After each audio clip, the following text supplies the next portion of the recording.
मुझे लगता है कहीं ना कहीं सरफराज को इस टीम में रखना चाहिए था। अगर उन्होंने ये पॉइंट है, बिल्कुल बिल्कुल चितेश्वर को ड्रॉप किया था तो सरफराज को रखते। अगर आज अजिंक्य रहाणे वहां जाके नहीं चले या इंजर्ड हो गए तो फिर किसको पूछेंगे, किसका नाम कौन आएगा? तो मुझे लगता है कहीं ना कहीं मैं हमेशा बोलता आया हूँ कि हमारी प्रॉब्लम सिर्फ ये है आईसीसी ट्रॉफीज ना जीतने की, कि हमारा तवज्जो जो है वो आईपीएल की परफॉर्मेंस पे ज्यादा हो गया है, डोमेस्टिक क्रिकेट को हमने नजरअंदाज कर दिया है। मैं आपको ये बता रहा हूँ, T20 की सिलेक्शन की बात बताता हूँ मैं आपको। जब मैं खेलता भी था, आईपीएल में सिलेक्ट अगर आपको होना है तो आप डीवाई पाटिल खेलिए, आप सैयद मुश्ताक अली ना खेलिए, क्योंकि सैयद मुश्ताक अली की परफॉर्मेंस को कोई काउंट नहीं करता ज्यादा। अगर आप डीवाई पाटिल में जाके उसकी आधी परफॉर्मेंस भी दे देंगे तो लोग आपको सीरियसली ले लेंगे। But why? Exactly. Big question is why. And absolutely, आप कराइए मत, आप डीवाई और टेस्ट क्रिकेट में अगर आप आईपीएल को क्राइटेरिया बनाए तो इससे ज्यादा फुलिशनेस कुछ भी नहीं हो सकती, इससे ज्यादा खराब कुछ भी नहीं हो सकता। आप T20 cricket, a lot of questions have been raised when it comes to Sarfaraz Khan, right? आज ही वो सरफराज ने भी कल अपने इंस्टा पे एक पोस्ट डाला था, उन्होंने अपना पूरा रिकॉर्ड मतलब स्टेटस पे लगाया, और ये चीजें काफी खराब भी लगती हैं कि 80 से ज्यादा एक प्लेयर का एवरेज है और उसको आप लगातार वो क्रिकेट खेल रहा है, अपने आप को प्रूव कर रहा है। फिर वो सुनील गावस्कर ने इस पे अच्छा तंज भी कसा था कि उन्होंने खुद बोला कि अगर फिर सरफराज जैसे प्लेयर को रणजी छोड़ देना चाहिए, उसको सिर्फ आईपीएल पे फोकस करना चाहिए, अगर इंडियन क्रिकेट या इंडियन टीम मैनेजमेंट उस पर ध्यान ही नहीं देना चाहता। आप प्लेयर को, अब ऐसा ना हो कि आप सरफराज को तब मौका दें जब वो फॉर्म में ही ना हो। तो ये देखनी जरूरी है कि कौन सा प्लेयर कब अच्छी फॉर्म में है और उसको उस वक्त उसकी जरूरत बन रही है तो उसको मौका दे दिया जाना चाहिए था। हाँ, एब्सोल्युटली। और अनिमेश, यहाँ पर सरफराज की बात की जा रही है तो बहुत सारे लोगों का ये भी मानना है कि he is not cricket fit. उनकी फिटनेस पे बड़े सवाल खड़े किए जाते हैं कि अगर आप देखें बाकी सारे क्रिकेटर्स को इंडियन क्रिकेट टीम में, so they are very fit, they are very cautious about their fitness and they go to gym and all of that. Do you think that's the reason and that's probably something to buy for? देखिए, everybody can not be lean, और हर cricketer एकदम लीन और fit नहीं हो सकता, वो उसका बॉडी शेप है, आदमी मेहनत करते हैं। और आपने सरफराज को अगर देखा है, मैंने कई आर्टिकल्स उनके बारे में पढ़े हैं, उनके कई इंटरव्यूज देखे हैं, वो सुबह 3-3 4-4 बजे तक ग्राउंड में रहते हैं, इतना पसीना बहाते हैं, मेहनत करते हैं।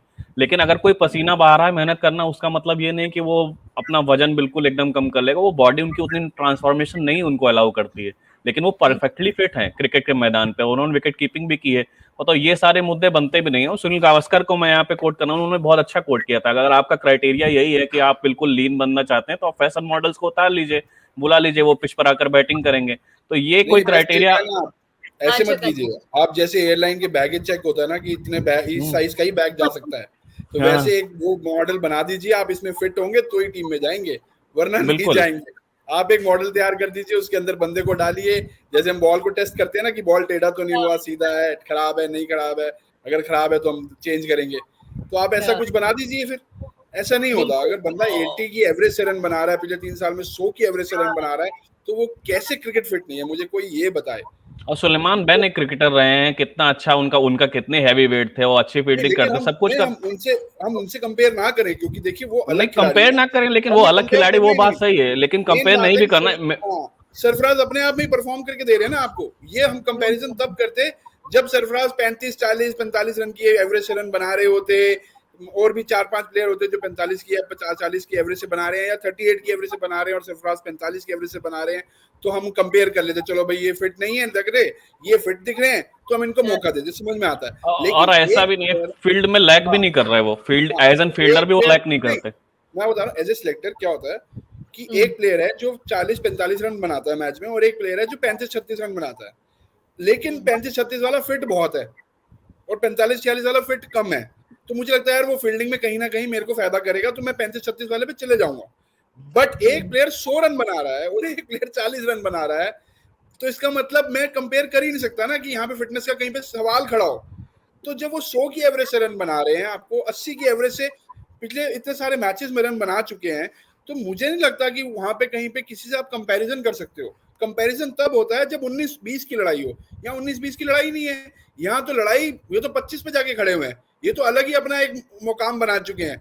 आप सोचिए 100 की एवरेज, मतलब मजाक नहीं है, मतलब खुद सोचिए कि हम 100 दिन लगातार काम भी नहीं कर पाते, शायद कई बार बीमार हो जाते हैं, कई बार खांसी हो जाती है। तो आप सोचिए 100 की एवरेज से हर मैच में आके रन बना रहे हैं, तो कहीं ना कहीं वो 3 साल से कुछ ना कुछ तो कर रहे होंगे, मेहनत तो कर ही रहे होंगे, फिट तो होंगे, क्योंकि इतनी लंबी बारी लेना, इतनी आपको 100 रन बनाने के लिए, मैं कहता हूँ चलो उनकी मैंने स्ट्राइक रेट देखी 79 की है, तो 100 रन बनाने के लिए कम से कम 130-40 बॉलें तो खेल रहे हैं, 79 की स्ट्राइक रेट से भी खेल रहे हैं। तो अगर वो 130-40 बॉलें खेल रहे हैं, तो 130-40 बॉलें उन्होंने खेली, सामने वाले ने 100 बॉलें खेली, तो 250 बॉलें, मतलब वो 40-50 ओवर तो ग्राउंड में बैटिंग कर रहे हैं ना।